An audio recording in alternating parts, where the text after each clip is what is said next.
It's a profound quietness when I pray and when I connect with God. I've never had that up until I embraced Islam.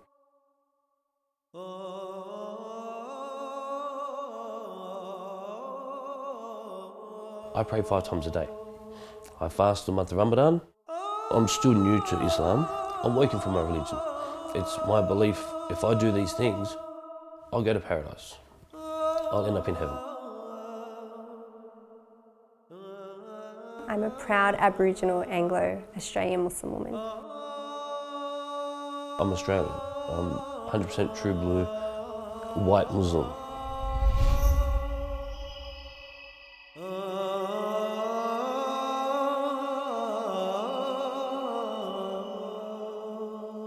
So in Islam, there's major sins and minor sins, all right?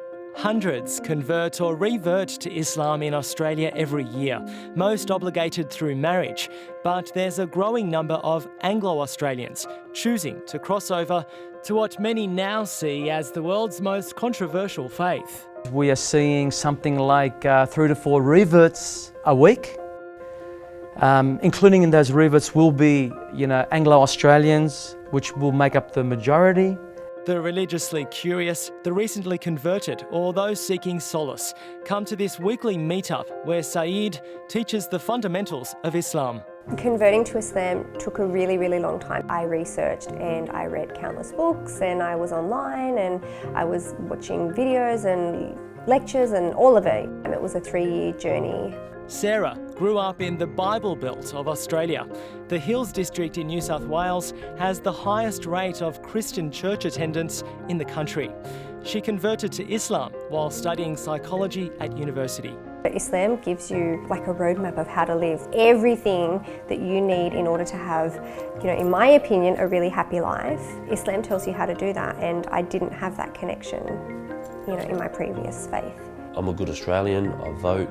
I work for Australian Mail Service. I shop in Woolworths. I have barbecues on weekends. To me, I'm an Australian as Australian could be, really. Luke grew up with no religion. Family trauma led him to make a new mate he calls the Almighty Allah. My ex-wife, she took my kids and left me just out of the blue one day. Very touching, heartbreaking. I still think about it day to day with my kids, but that's kind of when I was sitting here every day coming home to an empty house. I had been looking for direction. I've been looking for answers. Why am I here? Where do I come from? What's my roots? What's my purpose in life? Luke attended Saeed's classes for more than a year, but only recently converted to Islam. Choosing Islam would have to be, I'd say, one of the most life-changing experiences I've been through. Making me a Muslim doesn't make me any different. I still have friends, family. Like, a lot of times friends come to my house or I go to their house. We still have a laugh, have a chat. We still bond. Okay, I can't drink, that's okay. You can have a beer, I can sit and talk to you. We don't need to go down the milk bar and get a hamburger with bacon on it. We can put that aside.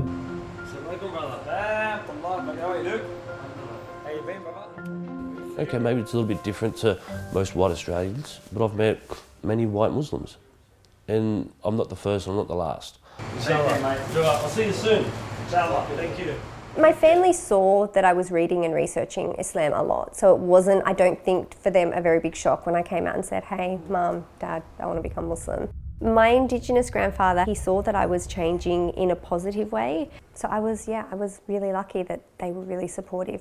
Okay, so the nuts and bolts are in the Sharia. The current issues that we have today, where Muslims are in the spotlight, you got that feeling that people are looking at you differently. They're looking at you as if you're one of the enemy now. We're asking the wider community, the non-Muslims, get to know what Islam is all about. Build those bridges, remove the fear. But given militant group ISIS are beheading people in the name of Islam, Australia is on high terror alert and one terror suspect is dead. It's not surprising that some Australians are concerned. Islam is quite clear on what is acceptable and what is not acceptable. Amongst those things are like, alcohol. Alcohol is forbidden. Eating like ham, pork is forbidden. And the killing of innocent people is also forbidden. Anyone outside those parameters is acting incorrectly. It's actually as simple as that. I hear of all of the atrocities that are happening overseas and I pick up the Quran, which is my life guide. There's nothing in there about torturing people. There's nothing in there about conflict and fighting and promoting that. My way of living is the predominant way of Muslims living within our community. I think, most people are really peaceful, passive, happy families that just live their life. I think what we're being, shown in the media and abroad are the vast minority. Hadith, remember the sayings of the Prophet Muhammad, hadith.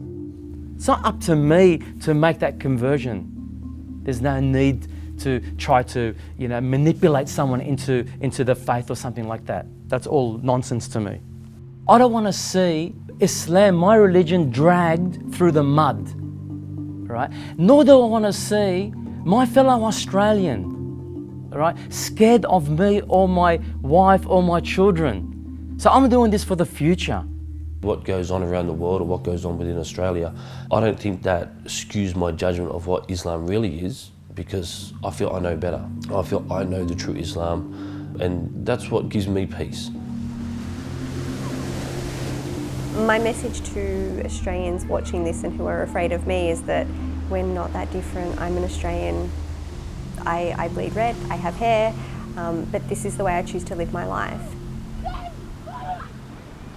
I'm the exact same. I just have a scarf on.